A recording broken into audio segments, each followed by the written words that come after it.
देश है वीर जवानों का, इस देश का यारों क्या कहना। आज सबसे पहले मैं स्टूडियो में मौजूद आप सभी लोगों से अपील करता हूं कि वंदे मातरम के उद्घोष के साथ इस कार्यक्रम की शुरुआत करी जाए। वंदे वंदे। और इस वंदे मातरम के उद्घोष के साथ आजादी के इस अमृतकाल के विशेष एडिशन में आप सभी का अभिनंदन है। और आज हम सब प्रण करते हैं कि देश के बारे में सोचेंगे भी और कुछ करेंगे भी। एक दौर था जब भारत को सोने की चिड़िया कहा जाता था, कोहिनूर हमारे पास था। जीडीपी के मामले में भारत दुनिया के हर देश पर भारी पड़ जाता था। लेकिन इसके बाद मुगलों ने भारत को खूब लूटा, अंग्रेजों ने भारत का पर राज किया, भारत को लूटा। जानी मानी अर्थशास्त्री उत्सव पटनायक का दावा है कि अंग्रेजों ने भारत से करीब 45 ट्रिलियन डॉलर की लूट की। लेकिन करीब 200 साल के संघर्ष के बाद भारत आजाद हुआ। और जब हम आजादी के अमृत काल में यानी 75 साल पूरे होने का जश्न मना रहे हैं, इसलिए आज यह संवाद बेहद आवश्यक है कि 75 साल के बाद देश का हाल कैसा है, भारत के कितने सपने पूरे हुए, आजादी के इस सफर में हम कहां से कहां तक पहुंचे, कश्मीर से कन्याकुमारी तक, अरुणाचल प्रदेश से गुजरात तक भारत कितना बदल गया, हमारी चुनौतियां क्या है यानी चैलेंजेस क्या है, हमारी ताकत क्या है यानी हमारी मजबूती क्या है, हमारी कमजोरी क्या है। इन तमाम मुद्दों पर आज आजादी के अमृत काल में सबसे बड़ा मंथन, सबसे बड़ा चिंतन होगा। और हमारे साथ नेता भी होंगे, देश की जनता भी होगी, और आज इसी पर होगा सबसे बड़ा पब्लिक शो, 75 साल कितना दूर स्वर्णकाल। भारत माता की जय, भारत माता की जय, भारत माता की जय।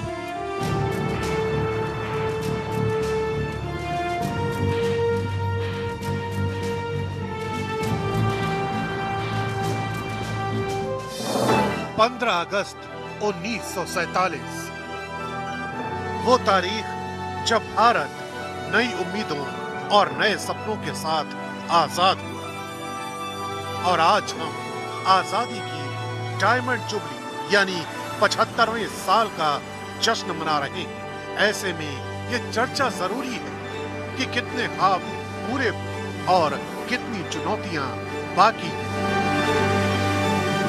हमारे देश में आज भी स्वयं प्रेरणा से एक छोटा वर्ग परिवार को सीमित करके अपने परिवार का भी भला करता है और देश का भला करने में बहुत बड़ा योगदान देता है। आशंका है कि 2023 तक भारत की आबादी चीन से ज्यादा हो जाएगी। लेकिन इस चुनौती से निपटने की बारी आती तो मुद्दा मजहबी पेंच में उलझ जाता।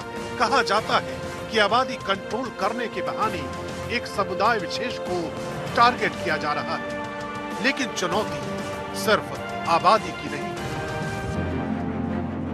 हम दोस्त बदल सकते हैं, लेकिन पड़ोसी नहीं। तो चीन और पाकिस्तान ये दो ऐसे पड़ोसी हैं जिन्होंने भारत के साथ हमेशा विश्वासघात किया है। लेकिन पाकिस्तान के 2 टुकड़े करने को लेकर गलवान और डोकलाम में चीन को सबक सिखाने तक भारत ने इन दोनों देशों को कई बार धूल चटाई। लेकिन चुनौती सिर्फ इतनी भर नहीं। एक तरफ नेगेटिव एजेंडा है जिसमें भय का माहौल से लेकर इंटॉलरेंस और अल्पसंख्यक खतरे जैसे तमाम फर्जी मुद्दे थोपने की कोशिश होती है। और इन सब के बीच मुद्दा अर्थव्यवस्था का भी। तो आज आजादी के अमृत पर्व के बीच जनता के साथ इन तमाम मुद्दों पर सार्थक संवाद होगा कि 75 साल के बाद देश का क्या हाल है। इसी पर होगा सबसे बड़ा मंत्र, 75 साल कितना दूर स्वर्णकाल। और आजादी के इस अमृत काल में कितना दूर हमारा स्वर्ण काल है, इस पर चर्चा करने के लिए मेरे साथ जुड़ रहे हैं जोरदार तालियों के साथ या फिर आज म्यूजिक के साथ भी अभिनंदन करते हैं डॉक्टर सुधांशु त्रिवेदी का। जोरदार तालियों के साथ अभिनंदन करते हैं बीजेपी के प्रवक्ता और सांसद डॉक्टर सुधांशु त्रिवेदी का। अभिनंदन करते हैं आचार्य प्रमोद कृष्णम का, कांग्रेस पार्टी के स्टार नेता, प्रवक्ता, नेता, उनका अभिनंदन है। उसके साथ साथ अब अभिनंदन करते हैं कलीमुल हाफिज का अध्यक्ष दिल्ली एआईएमएम के, उनका भी अभिनंदन है। और अनामिका जैन अंबर का हम अभिनंदन करते हैं, जानी मानी कवि हैं और साथ ही साथ सोशल थिंकर भी हैं। आपका भी स्वागत है, आप तमाम लोगों का अभिनंदन है। तो जोरदार तालियों के साथ स्वागत करते हैं सब मेहमानों का। वंदे मातरम से शुरुआत करते हैं, लेकिन आज हमने इसको 4 भागों में बांटा है। पहला भाग है कि बढ़ती आबादी हमारे देश के लिए बड़ा चैलेंज है, बड़ी चिंता की बात है। मैं 40-40 सेकंड में, 50-50 सेकंड में आप सबसे इस पर अपने व्यूज रखने को बोलता हूं। ऐसा क्यों लगता है सुधांशु त्रिवेदी, जब बीजेपी कहती है कि हम आबादी का जिक्र करना चाहते हैं, बढ़ती हुई आबादी देश के लिए चिंता की बात है, लेकिन आप एक कम्युनिटी को टारगेट कर देते हैं। ये दुखद बात है कि जनसंख्या नियंत्रण जैसा विषय भी यदि किसी को सांप्रदायिक लगने लगे तो मेरे विचार से इससे अधिक दुखद बात नहीं हो सकती। यदि कोई यह कहे कि जनसंख्या बढ़ाना मेरा अधिकार है और जनसंख्या पर नियंत्रण करने पे किसको समस्या है बताइए? पारसियों को समस्या है क्या? जैनों को समस्या है क्या? सिखों को समस्या है क्या? क्रिश्चियंस को समस्या है क्या? एक दिखाइए किसको समस्या है? किसी माइनॉरिटी को समस्या नहीं है। पे सवाल केवल माइनॉरिटी में जो प्रचंड मेजॉरिटी है उसी को समस्या है। जी, आचार्य प्रमोद कृष्णम, आपके गुजरात के नेता ने बोला हमारे साथ तो इतना बुरा हुआ, हम पॉलिटिक्स में इस कदर नीचे आ गए, लेकिन फिर भी हमने उनका साथ नहीं छोड़ा, अब आपको हमारा साथ नहीं छोड़ना चाहिए। यानी आपने यहां पर अल्पसंख्यकों की बात करी। उन्होंने बोला कि हमारे देश के प्रधानमंत्री ने तो यहां तक कह दिया था कि Muslims have first right over everything. क्या आपको लगता है कि महत्वपूर्ण है आबादी की बात करना?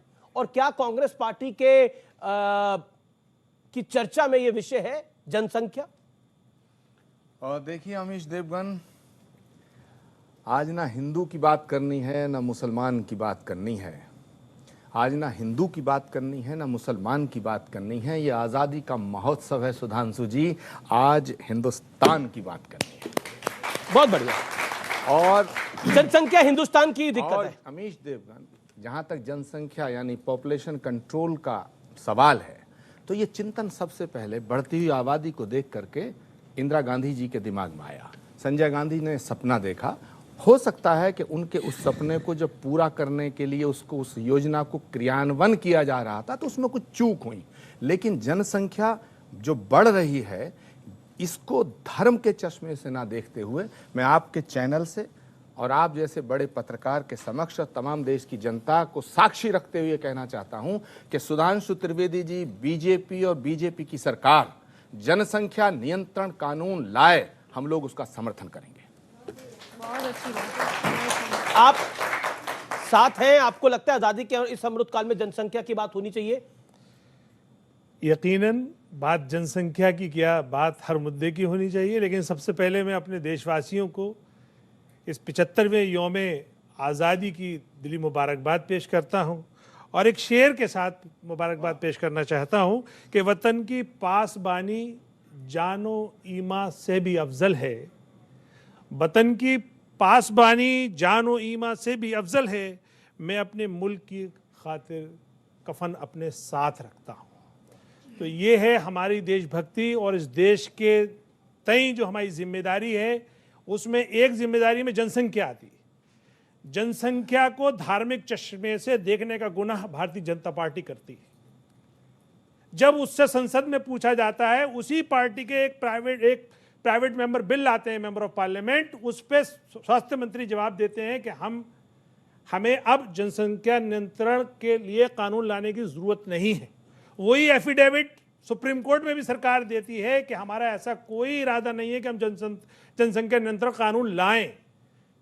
लेकिन उसी सरकार का नेशनल हेल्थ फैमिली सर्वे ये कहता है कि जिस राज्य में जितनी गरीबी है या जितनी मृत्यु दर ज्यादा है, वहां पे उतनी ही प्रजनन दर ज्यादा है।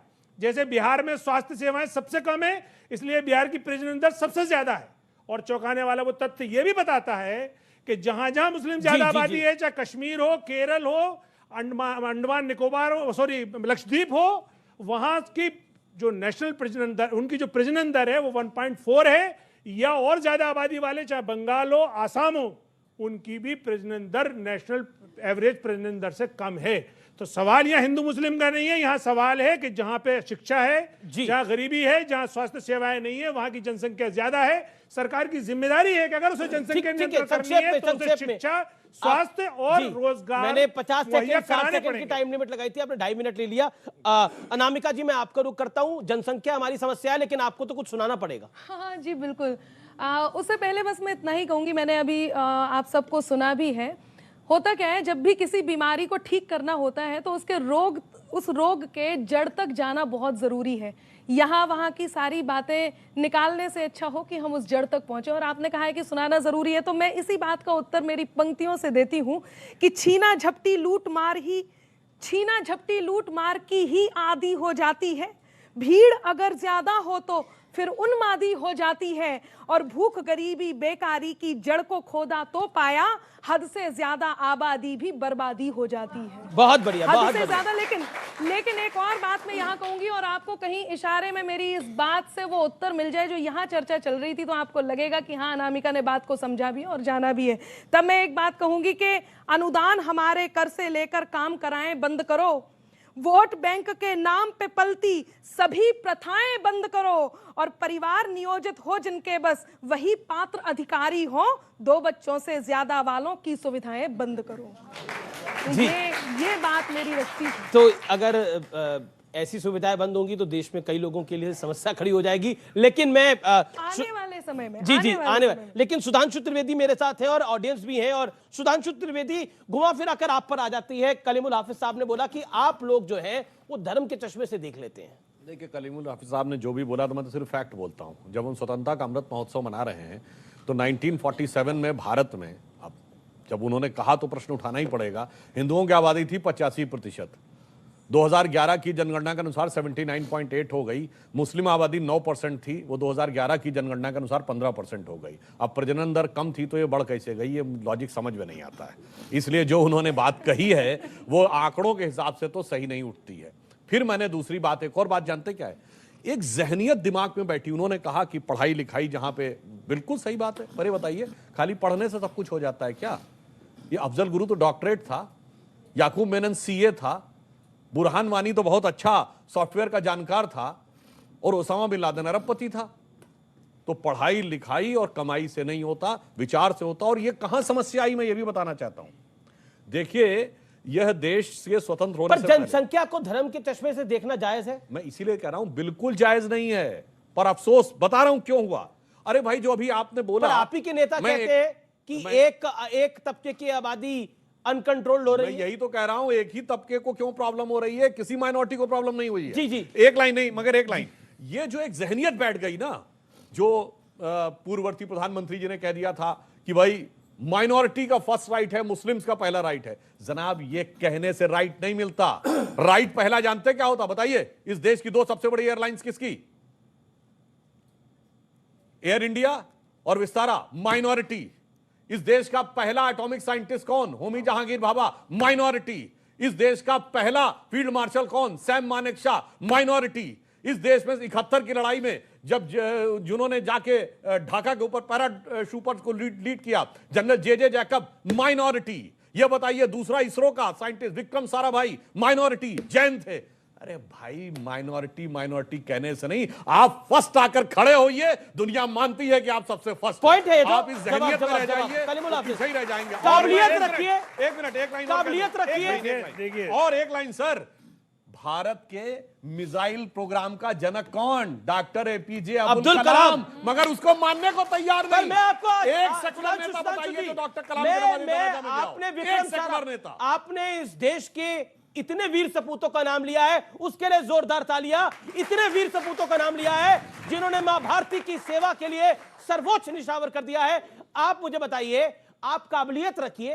बार बार ये कहते हैं, ये क्यों कहते हैं कि हमें पीछे कर दिया, पीछे कर दिया? क्या आपको लगता नहीं है कि आप लोग भी डर का माहौल बनाते हैं?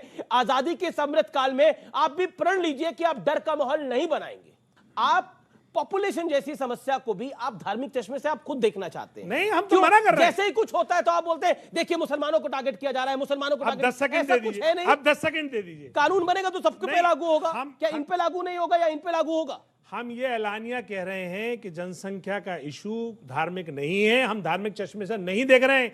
इसका डायरेक्ट रिलेशन आपकी पढ़ाई लिखाई, आपका रोजगार और आपकी स्वास्थ्य सेवाओं से है। ठीक है, मैं अगले विषय पर आता हूं जो कि बड़ा महत्वपूर्ण है और वो विषय हम सबके दिल के करीब भी है, क्योंकि इंटरनल चैलेंजेस भी हमारे देश में है और एक्सटर्नल चैलेंजेस भी हैं। अटल जी की बात मुझे पढ़ाई का एक आंकड़ा सुना दें। जी, मैं एक सेकंड आता हूं उसके, अब क्योंकि आगे भी बढ़ना है, हमारे पास 4 विषय हैं कवर करने के लिए। अटल जी ने बोला था कि हम अपने पड़ोसी नहीं बदल सकते और चाइना पाकिस्तान हमारे लिए नासूर बनते जा रहे हैं दिन ब दिन। क्या आपको लगता है, जो सवाल कांग्रेस पूछती है, मैं आचार्य जी के सामने इस सवाल को आपके समक्ष रख रहा हूं, आगे भी इस पर चर्चा होगी, क्या आपको लगता है कि चाइना और पाकिस्तान हमारे लिए एक चैलेंज है, हमारे पड़ोसी हमारे लिए एक चैलेंज है? देखिए, अटल जी ने बहुत सही बात कही थी कि पड़ोसी नहीं बदल सकते। यह सत्य है, हम पड़ोसी नहीं बदल सकते, पर पड़ोसी को हैसियत में रख सकते हैं। और आप देखिए, मैं उदाहरण देना कैसे रखा आपने हैसियत में? बता रहा हूं। पिछले 8 साल, इन 75 सालों में एकमात्र 8 साल है जब हमने पाकिस्तान से कोई औपचारिक द्विपक्षीय वार्ता नहीं की, नो ऑफिशियल बायलैटरल डायलॉग। मगर ये पहले 8 साल हैं जब पाकिस्तान की नेशनल असेंबली में पाकिस्तान के प्राइम मिनिस्टर इमरान खान ने खड़े होकर कहा, साहब इससे ज्यादा तो एंटी पाकिस्तान गवर्नमेंट नहीं आई। और इतना ही नहीं, यह पहला मौका है जब पाकिस्तान के फॉरेन मिनिस्टर ने नेशनल असेंबली में कहा, शाह महमूद कुरैशी साहब ने कहा है कि आर्मी चीफ आए, उनके पैर कांप रहे थे, उन्होंने कहा खुदा का वास्ता है कि अभिनंदन को शाम तक वापस कर दो वरना 9 बजे तक इंडिया अटैक कर देगा। अरे ये तो 71 में सुनने को नहीं मिला कि फॉरेन मिनिस्टर और आर्मी चीफ के हाथ कांप रहे थे। इसीलिए, और सुनिए, इतना ही नहीं, जब जब कश्मीर का मुद्दा उठता था पूरी दुनिया में स्थिति क्या होती थी? ले दे के एक सोवियत संघ हमारे तरफ और लगभग पूरी दुनिया पाकिस्तान की तरफ। हमने 370 खत्म कर दिया, उसके बाद क्या स्थिति? ले दे के एक चाइना उनकी तरफ, बाकी पूरी दुनिया हमारी तरफ। लेकिन क्या आपको लगता है, आचार्य प्रमोद कृष्णम, कभी आपके नेता जाते हैं पाकिस्तान में, जाकर कहते हैं कि मोदी को हटा दो? हमने वो सुना। लेकिन पिछले 75 साल में पाकिस्तान हमारे लिए एक समस्या है, लेकिन बीजेपी कहती है कि हमने उसको हैसियत में रख दिया है, हमने उसको हैसियत में रखा है, चाहे गलवान हो। लेकिन कांग्रेस हर चीज पे शक करती है, वो गलवान पे भी शक करती है, वो बालाकोट एयर स्ट्राइक पे भी शक करती है। आपके एक नेता नवजोत सिंह सिद्धू जो फिलहाल जेल में है, उन्होंने तो ये तक कहा था कि पता नहीं कौवे गिरा कर आ गए वहां पर, क्यों? देखिए अमीश देवगन, वक्त बहुत ही संजीदा है, सेंसिटिव है और चर्चा भी बहुत गंभीर हो रही है, तो गंभीरता से बात करनी पड़ेगी। अभी सुधांशु जी ने ये कहा कि हमने पाकिस्तान को हैसियत में रखा। हमें फ़क्र है कि पाकिस्तान को आपने हैसियत में रखा, हम इसकी प्रशंसा करते हैं, लेकिन पाकिस्तान की हैसियत बढ़ाने का काम भी आप ही ने किया। कांग्रेस पार्टी ने कभी पाकिस्तान की हैसियत बढ़ाने का काम नहीं किया। कैसे किया? कि जिस समय माननीय प्रधानमंत्री नरेंद्र मोदी जी की ओथ होती है, उसमें आपने पाकिस्तान को दावत दी। दूसरी बार कब किया? जब भारत का प्रधानमंत्री, भारत का शक्तिशाली प्रधानमंत्री बिना बुलाए नवाज शरीफ के घर चला जाता है। तीसरी बार जब उरी में अटैक होता है तो उसकी जांच करने के लिए पाकिस्तान की एजेंसी को बुलाया जाता है। चौथी बार आप जब ये बात कहते हैं कि भारत का कोई कांग्रेस का नेता पाकिस्तान में जाकर के ये कहता है, पाकिस्तान में वो जाके कहता है, सच मायने में अगर पाकिस्तान को औकात में किसी ने रखा, वो इंदिरा गांधी ने रखा, जब 71 में 2 टुकड़े पाकिस्तान के करके बांग्लादेश बना दिया। हमारा कोई नेता पाकिस्तान ना गया, और अगर कोई गया है छोटा मोटा नेता तो उसकी जिम्मेदारी ना कांग्रेस की है ना मेरी। और मणिशंकर अय्यर छोटे मोटे नेता हैं। मैं इस समय देश की बात कर रहा हूं, किसी एक देश का पूर्व विदेश मंत्री। सुधांशु जी मुझे बताइए कि पाकिस्तान की एजेंसी को आपने बुलाया या नहीं बुलाया? हाँ या ना? इसमें क्या, हम लोग आपस में रोज बहस करते हैं। दूसरी बात, क्या पाकिस्तान के उस न्योते को एक सवाल मैं आपसे पूछना चाहता हूं, क्या पिछले 8 साल के अंदर, क्या 75 साल के इस काल के अंदर और खासतौर पर 8 साल के इस काल के अंदर पाकिस्तान से लड़ने की जो मोदी की रणनीति है, ये सही है?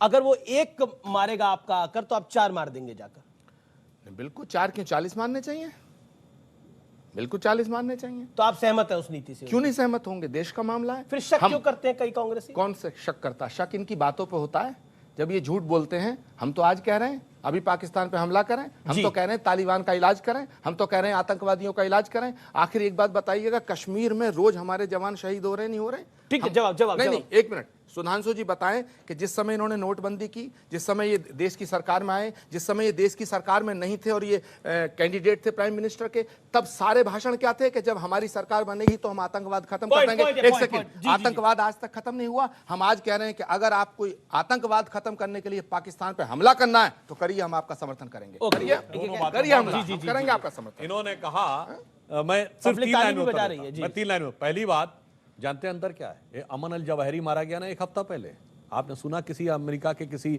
पॉलिटिकल पार्टी ने कहा हमें सबूत चाहिए। किसी चैनल पे किसी ने कहा कि वो आदमी मरा है, कहां पे मरा, किस जगह पे मारा गया, वो दिखाओ। नहीं। अब इनको बात बताता हूं, इन्होंने कहा आतंकवाद खत्म नहीं हुआ। अरे जनाब क्या बात करते हैं? 2014 से पहले दिल्ली में धमाके, मुंबई में धमाके, गुवाहाटी में धमाके, हैदराबाद में, लखनऊ में, बनारस में, नागपुर में, जयपुर में, चेन्नई में, बताइए पुणे में कौन सी ऐसी जगह थी जहां धमाके नहीं थे? चलती ट्रेन में धमाके, चलती बस में धमाके। आज दिखते हैं कहीं? केवल कश्मीर के, दक्षिणी कश्मीर के 3 जिलों में रह गए। अरे जनाब इतना बड़ा बदला नजारा आपको नजरों से नजर नहीं आ रहा है? अब इसके लिए किसका दोष है? और इन्होंने कहा कि अगर आतंकवाद है तो हमला करो, तो हमने सर्जिकल स्ट्राइक भी करके दिखाया, बालाकोट भी करके दिखाया। और 1 मिनट, 26/11 के हमले के बाद अमेरिका के राष्ट्रपति बराक ओबामा ने अपनी किताब द प्रॉमिस लैंड में लिखा है 2010 में भारत की यात्रा में मनमोहन सिंह जी से बात के आधार के ऊपर कि उस समय की कांग्रेस सरकार ने 26/11 हमले के बाद सेना तैयार थी, पर इसलिए उसको अनुमति नहीं दी कि कहीं उससे उपजे वातावरण से भाजपा को राजनीतिक फायदा ना हो पाए। हैसियत है तो करिए जाके मुकदमा बराक ओबामा पे। ओके, बराक ओबामा ने अपनी किताब में लिखा था। सुधांशु जी बहुत विद्वान प्रवक्ता हैं, मैं बड़ा सम्मान करता हूं, लेकिन सही को सही कहो। ये उरी किसकी राज में हुआ? आप कह रहे थे कि वहां धमाके, यहां धमाके, और हमारे राज में कुछ नहीं हुआ। उरी किसके राज में हुआ? पठानकोट किसके राज में हुआ? ये पुलवामा में जो हमारे जवानों की शहादत हुई किसके राज में हुई?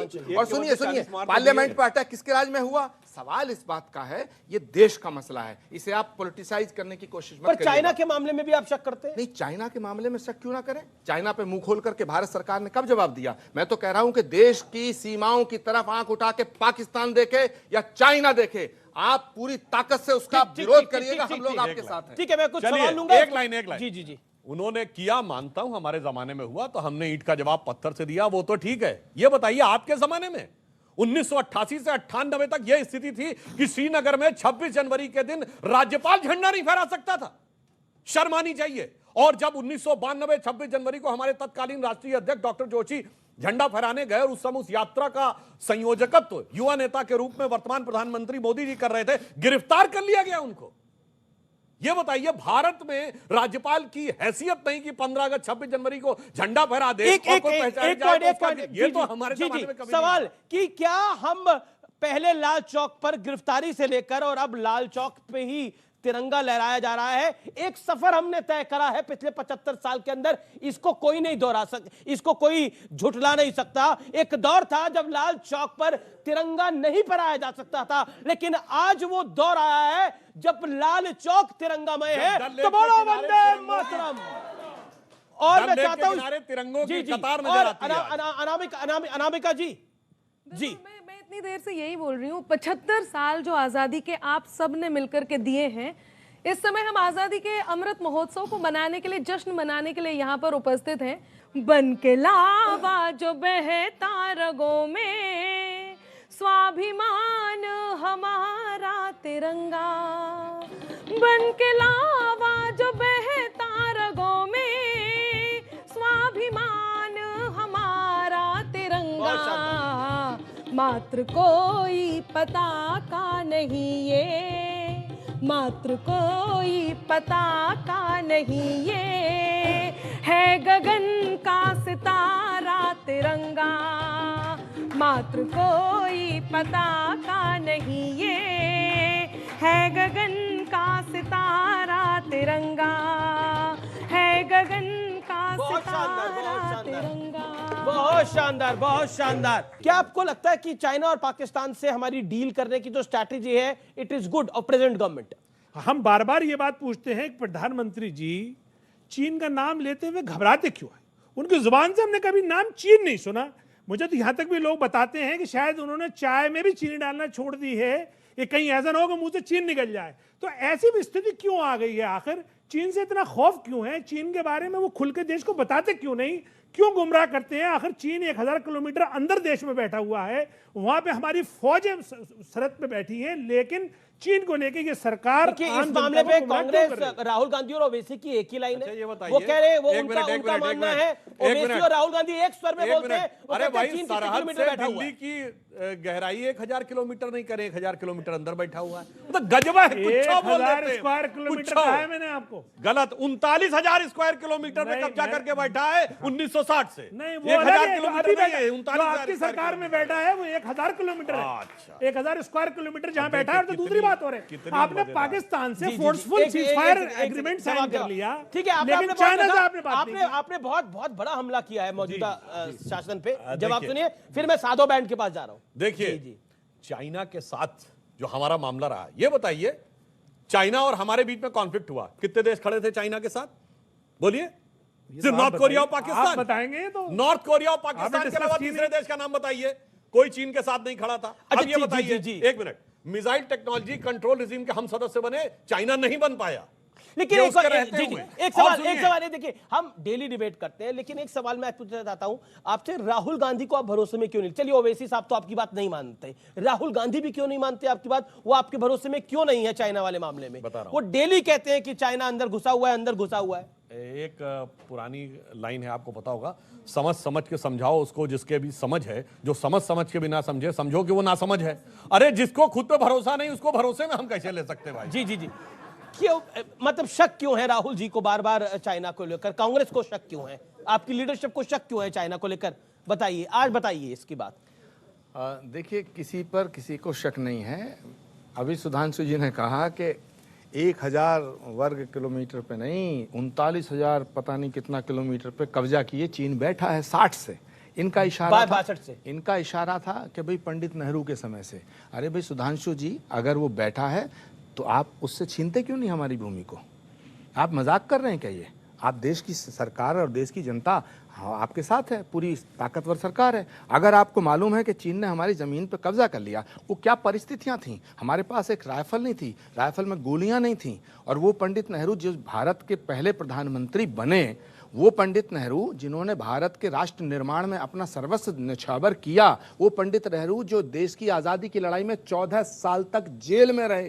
तो आप अगर उस पहले प्रधानमंत्री के उस कार्यकाल पे उन बेबसी पर आप उंगली उठा रहे हैं, तो आपका फर्ज बनता है कि अगर पुरखों की, पूर्वजों की कोई गलती होती है या उस गलती से आपको से पंडित नेहरू की गलती थी? नहीं नहीं, उस घर, अरे भाई ये कह रहे हैं ना, ये कह रहे हैं ना, सुनिए, ये कह रहे हैं अगर होती है, मैं सही सच का सामना करने वाला इंसान हूं, अगर है तो पूर्वजों की उस गलती का आप जवाब दीजिएगा, आप उस जमीन को वापस लाने की कवायद करिएगा। आपने कितनी बार जो ये कोशिश कह रहे की? हैं ना कि हमारे पास राइफल नहीं थी, पर आपको पता है जब 47 में हम आजाद हुए, हमारी कितनी फौज थी? 45 में 25 लाख, उसे घटा के 3 लाख कर दी। क्यों? क्योंकि सेकंड वर्ल्ड वॉर के लिए अंग्रेज हमको यूज कर रहा था। चाइना के पास एयरफोर्स थी ही नहीं, हमारे पास 1932 से एयरफोर्स थी। ब्रिटिश लीगेसी की वजह से हमारे पास ऑर्डिनेंस फैक्ट्रीज जबरदस्त थी, सब बंद कर करके खिलौने बनाने शुरू कर दिए।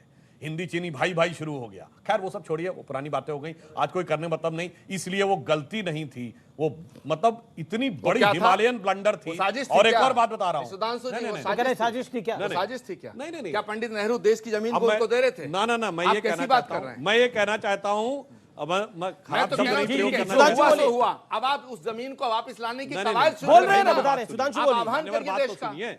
अरे साहब, इतनी बड़ी गलती नहीं थी, और आपको यह भी पता है, उसके बावजूद जबकि चीन हमारे आके बैठ गया था, चाइना को उस समय तक यूनाइटेड नेशन में मान्यता नहीं थी। किसने दिलवाई? पंडित नेहरू ने। बांडुंग कॉन्फ्रेंस में चाइना को बुलाया नहीं जा रहा था, उन्होंने कहा, पंडित नेहरू ने दिया। तिब्बत पे चीन का है, तिब्बत कोई नहीं मान रहा था, नेहरू जी ने माना। अरे क्या करें, हमारा तो बॉर्डर ही नहीं लगता था चीन से भाई, तिब्बत से बॉर्डर लगता था। पहले तिब्बत चीन को दिया, फिर अक्साई चीन को दिया, और आज कहते हैं वापस करिए। बता रहा हूं कैसे नहीं वापस हो पाता। आपको पता है 1980 में भारत का फॉरेन एक्सचेंज रिजर्व $7.3 बिलियन था और चाइना का 2.5।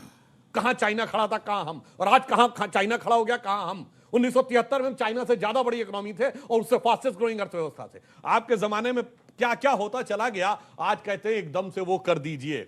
इससे ज्यादा हास्यास्पद बात। हाँ, एक और बात है, नेहरू जी जेल में रहे 14 साल, मगर आपको पता है ऐसी कोई जेल आपने सुनी है जिसमें आपको किताब लिखने का नहीं, सेक्रेटरी रखने का भी सुविधा हो?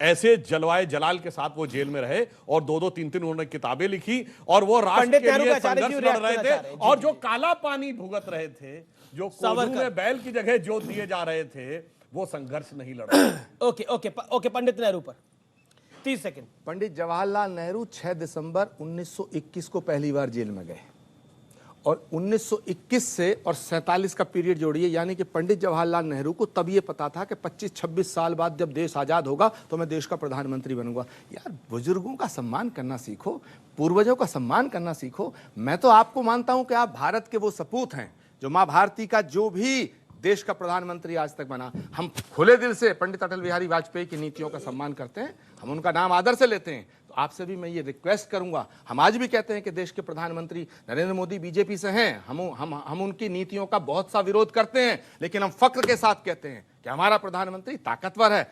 लेकिन ये भी चाहते हैं कि जिस तरह पाकिस्तान के खिलाफ आवाज उठाते हैं आप, उस तरह चीन के खिलाफ आवाज उठाइए। और अगर भारत की जमीन चीन के पास है तो उसे लाने का आह्वान तो करिए, पूरी दुनिया से कहिए कि हमारी जमीन वापस करें, आह्वान तो करिए।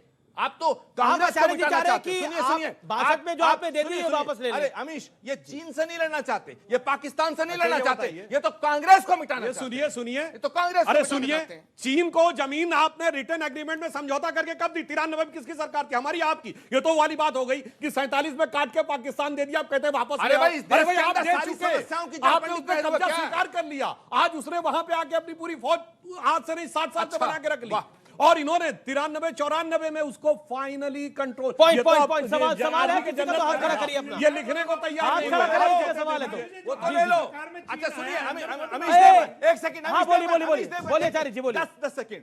पंडित नेहरू के चलिए, जमाने, चलिए, 100 बातों सुनिए, की बात नहीं, अपनी मेरी- जगह। मेरा सवाल चाइना सुनना का पड़ेगा। एग्रीमेंट दिखा दीजिए। मेरा वो सवाल, जो कांग्रेस पार्टी ने चीन से एग्रीमेंट किया, वो सुधांशु जी, मेरा बताइए। सवाल। हाँ, बताइए। पंडित नेहरू जी के समय में जो हुआ वो उनकी गलती मान ली गई, लेकिन गलवान तो आपके में हुआ। इन शहीदों की शहादत का बदला लेके दिखाइएगा, हम आपका समर्थन मान्यवर, करेंगे। एक गलवान बात तो आपके चलिए, में हुआ। आप गलवान चीन के साथ- आपके, चीन के साथ- गलवान अरे आपके बिल्कुल। राज में हुआ नहीं हुआ? ये अच्छा, चलिए 42 जवानों सुनिए। की शहादत हुई है या नहीं हुई? सुनिए, ये बताइए, वियतनाम वॉर के अलावा बताइए कभी चाइना ने माना हम पीछे हटे? गलवान के अलावा बताइए, 40 साल में कभी कहते चीन हैं ने आप कहा, चीन को कभी माना चीन पीछे हटा? ये चीन ने माना। अगर भारत सरकार में भरोसा नहीं तो चीन पे तो ठीक भरोसा है, करिए। ओके, आप आचार्य- और 100 बातों की आचार्य बात जी, सुनिए। आचार्य जी। अरे भाई, चीन से अपना एग्रीमेंट तो अरे दिखा भाई, दो। चीन का समर्थन वो आप कर कम्युनिस्ट रहे हैं, पार्टी तो के कह रहे साथ हैं चीन अपना पे हमला एग्रीमेंट तो करो। दिखा दो अच्छा, भाई। सवाल हाथ खड़ा करें, हाथ खड़ा करें, सवाल। आपने इस देश में कई प्रधानमंत्रियों का युग देखा, कई सरकारों का युग देखा। आप खड़े हो जाइए बाबूजी, एक पॉइंट का, एक सवाल का जवाब दीजिए। आपको कुछ बदलाव दिखता है पिछले 75 साल के अंदर? बदलाव तो बड़ा बदलाव है, क्या क्या बदलाव दिखता है? सबसे बड़ा बदलाव? सबसे बड़ा बदलाव ये है कि अब हम देश के बारे में सोचते हैं। पहले वो सिर्फ अपने बारे में या अपने उसके पार्टी के बारे में सोचते थे और अपने वोट बैंक के बारे में सोचते, इससे फालतू वो सोच नहीं पाते थे। अब हम अब देश के बारे में सोचते हैं। और कोई इस विषय पर अपनी बात रखना चाहता है कि पिछले 75 साल में हमने कई सरकारें देखी हैं, बदलाव क्या सबसे बड़ा देखते हैं आजादी के इस अमृत काल में आप? अब हम खुल के सांस भी ले सकते थे हम लोग। अब मतलब कोई भी हमें डर नहीं लगता कि हम औरत है। पहले तो औरत को घूंघट के आड़ में रख देते थे, अब मतलब सब कुछ हम कर सकते थे, इतने आजाद है।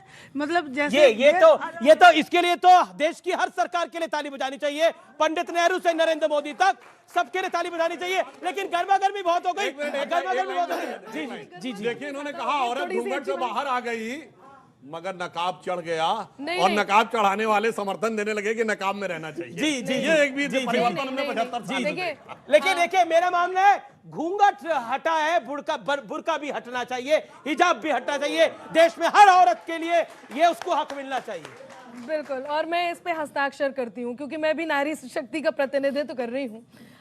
ये जो बात चल रही है बदलाव की, यहाँ जितने लोग बैठे हैं उन सबकी बात को मैं अपने शब्दों का बल देती हूँ अमीश जी, और यही कहूंगी जो उन्होंने कहा उस बात को बढ़ाती हूँ कि खुद की खातिर जीते थे, अब देश पे मरना सीख गए। ये देखिए, सब समर्थन कर रहे हैं, धन्यवाद। कि खुद की खातिर जीते थे, अब देश पे मरना सीख गए, मझधारों में कफन बांधकर लोग उतरना सीख गए, और कल तक जुगनू तक भी हमको धमका देते थे, पर अब हम सूरज से आंख मिलाकर बातें करना सीख गए। ये बड़ा बदलाव। देखिए, क्योंकि भारत और पाकिस्तान चाइना की बात हो रही है तो कुछ और भी सुनाना पड़ेगा। बिल्कुल, और फिर साधो बांट की तरफ और ये बहुत जरूरी है ये सुनाना। देखिए, एक विश्वास कायम हुआ है। आपकी बात अभी यहाँ पर बहुत देर से भारत के आजादी के जश्न पर बहुत देर से यहाँ चीन चीन चीन हो रहा था, और उस चीन में हमें भी थोड़ा सा चीनी माहौल लगा। तो मैं चाहती हूँ कि उस माहौल को थोड़ा सा, देखिए चीन कितनी भी आंखें दिखाए भारत को, वो नहीं दिखा सकता, उसकी आंखें बहुत छोटी होती हैं। तो मैं केवल इतना ही। और एक विश्वास कायम हुआ है अमीर जी, एक विश्वास, बहुत बड़ा विश्वास। आपके यहाँ लिखा है स्वर्ण काल कब, स्वर्ण काल कितनी दूर। अब स्वर्ण काल उतनी दूर जितनी दूर 370 का वादा करके 370 अनुच्छेद 370 हटाने में समय लगा, उतनी दूर जब राम मंदिर का वादा करके उसके शिलान्यास में लगा, उतनी दूर। ऐसे ही ये जो विश्वास कायम हुआ है ये बड़ी बात है। और चीन पाकिस्तान पर यही कहूंगी कि नई सदी को दिशा दिखाता नवयुग नवल प्रणेता है, और नए वक्त का नया सिकंदर युग का यही विजेता है। नहीं रहा वो पहला भारत, अरि को क्षमा दान जो देता था, ये भारत तो घर में घुसकर अपना बदला लेता है। जी, बहुत शानदार। आपने भारत की बात भी करी और राम की बात भी करी, यानी आपने रघुनाथ की बात भी करी और भारत की बात भी करी। अब आपके ऊपर है। जी जी जी, चलिए सुधांशु जी एक लाइन सुना दे, ये भी बहुत अच्छा बोलते हैं। और आचार्य जी भी। अब जो भारत ने किया है तो वो लाइन पे कहना चाहता हूं कि कश्मीर घाटी को लहूलुहान करने वालों सुनो, एक भी शहीद हुआ जवान नहीं भूले हैं, और दूध भी पिलाते हैं परंपरा हमारी मित्र, किंतु नाग यज्ञ का विधान नहीं भूले। बहुत शानदार, बहुत शानदार। हर 15 अगस्त के पास इस देश में कई सर्वे होते हैं, कोई पॉपुलर सर्वे होता है, कोई दूसरा सर्वे होता है, लेकिन एक और सर्वे आया है, वो सी वोटर का सर्वे आया है कि अगर आज इस देश के अंदर चुनाव होते हैं, क्योंकि कई सारी विपदाएं हैं, महंगाई है, राहुल जी तो कहते हैं कि देश में कुछ हो ही नहीं रहा है, लेकिन उसके बावजूद नरेंद्र दामोदर दास मोदी एक ऐसा नाम है जिस पर पब्लिक का भरोसा बरकरार है। और मैं उस सर्वे के नतीजे आपको बताना चाहता हूं, उस सर्वे के रिजल्ट्स क्या आए हैं। सी वोटर का ये सर्वे क्या कहता है आपको मैं बताता हूं। अगर आज चुनाव होता है, 1 अगस्त की मैं बात करता हूं, चुनाव होता है, तो एनडीए के खाते में 307 सीटें आती है और यूपीए के खाते में सिर्फ 125 आती है। यानी गठबंधन पार्टनर अगर बिखर भी रहे हैं तो बीजेपी को बड़ा नुकसान नहीं हो रहा है। और अन्य के खाते में 111। लेकिन अगर 10 अगस्त को ये चुनाव होता तो क्या नतीजा आता है, क्योंकि तब पलट चुके थे नीतीश कुमार, पलटी मार चुके थे वो, और अब तब चुनाव होता है तो एनडीए के खाते में 286 आती है, यूपीए के खाते में 146 आती है, अन्य के खाते में 111 ही आती है। और अगर मैं पॉपुलैरिटी की बात करूं तो देश के सबसे पसंदीदा प्रधानमंत्री नेताओं की लिस्ट के अंदर नरेंद्र मोदी का नाम सबसे ऊपर है 44% के साथ, नीतीश कुमार 22% और राहुल गांधी उनसे भी नीचे 18%। ये प्रेजेंट स्थिति है, ये मौजूदा परिस्थिति है। और क्या लगता है कि आपको भी रघुनाथ की शरण में जाना पड़ेगा आचार्य जी, अगर कांग्रेस को बेहतर करना है तो? देखिए अमित जी, 2-3 बातें हो गई। पहली बात कि जो पोल हुआ इसमें आपने दिखाया कि भाई नरेंद्र मोदी जी को 42% लोग पसंद कर रहे हैं, नीतीश कुमार जी को 22 कर रहे हैं और राहुल गांधी जी को 18% लोग पसंद कर रहे हैं। तो मुझे हैरानी है इस बात की कि राहुल गांधी जी को 18 क्यों कर रहे हैं। आपके पोल में तो उन्हें 2-3% भी नहीं करने चाहिए थे। और हैरानी इस बात पर भी है कि मोदी जी को 42 क्यों कर रहे हैं, उन्हें तो 92% लोग पसंद करना चाहिए था। नंबर 1। नंबर 2, बात आई भगवान श्री राम की, तो मैं आपको बताना चाहता हूं और शायद आपको पता भी होगा, आप विद्वान व्यक्ति हैं, कि सोमनाथ का मंदिर का जब निर्माण हुआ तो प्रधानमंत्री पंडित जवाहरलाल नेहरू थे और कांग्रेस की शासन व्यवस्था थी, कांग्रेस की सरकार थी।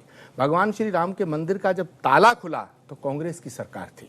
जब भगवान श्री मंदिर के इस जन्मभूमि के मंदिर का शिलान्यास हुआ तो कांग्रेस की सरकार थी, प्रधानमंत्री राजीव गांधी थे और वहाँ मुख्यमंत्री पंडित नारायण दत्त तिवारी थे। ठीक है, उसके बाद जब अब 5 अगस्त को भगवान श्री राम की जन्मभूमि के मंदिर का दोबारा शिलान्यास हुआ तो ये सुप्रीम कोर्ट के आदेश से हुआ। हम सुप्रीम कोर्ट के आदेश का कांग्रेस पार्टी ने हमेशा सम्मान किया है और हमेशा इस देश की कोई भी पॉलिटिकल पार्टी सुप्रीम कोर्ट का सम्मान करती है। जहां तक सवाल है कि आप रामद्रोही कौन है और राम भक्त कौन है, तो इसका फैसला ना तो आप कर सकते हैं, ना सुधांशु जी कर सकते हैं, ना भाजपा कर सकते, क्योंकि तुलसीदास जी ने लिखा है, सिया राम मैं सब जग जानई, करऊं प्रणाम जोर जुग पानी, यत्र तत्र सर्वत्र राम, अखिल कोट ब्रह्मांड नायक राम है। ना राम भाजपा के हैं, ना राम कांग्रेस के हैं, ना राम तुम्हारे हैं सिर्फ, ना मेरे हैं, वो सबके राम हैं और हम सब राम के। लेकिन मेरा जो सवाल है, क्या आपको लगता है ये जो स्नैप पोल हुआ है, ये आपके लिए एक बड़ी एक तरह से आपकी आंखें शायद इससे खुलेंगी कि आपके तमाम नेगेटिव एजेंडे के बावजूद नरेंद्र मोदी की पॉपुलैरिटी कम नहीं हो रही है? बहुत अच्छा। आप अपनी लकीर लंबी करिए ना, आप नरेंद्र मोदी को गाली देके कैसे सक्सेसफुल हो पाएंगे? हम उन्हें गाली क्यों देंगे? मैं कांग्रेस पार्टी की बात, देश के सम्मानित प्रधानमंत्री हैं, गाली देने का जो ठेका है वो तो बीजेपी के पास है। पंडित नेहरू को गाली दो, इंदिरा गांधी को गाली दो, राजीव गांधी को गाली दो, राहुल गांधी को गाली दो, तो वो तो बीजेपी के प्रवक्ताओं के पास है। सुधांशु जी खैर गाली नहीं देते हैं, लेकिन इशारों में बात वही कह देते हैं जो दूसरे लोग करते हैं। एनीवे, मैं आना चाहता हूं आपके उस प्रश्न पे। देखिए, बिल्कुल आंख खुलनी चाहिए विपक्ष की, लेकिन बीजेपी को भी सोचना चाहिए कि बिहार में अभी जो हुआ है, ये बताएं सुधांशु जी, जो महाराष्ट्र में सत्ता परिवर्तन हुआ तो कहा गया अमित शाह जी का मास्टर स्ट्रोक है, तो ये बिहार में जो हुआ ये किसका मास्टर स्ट्रोक है?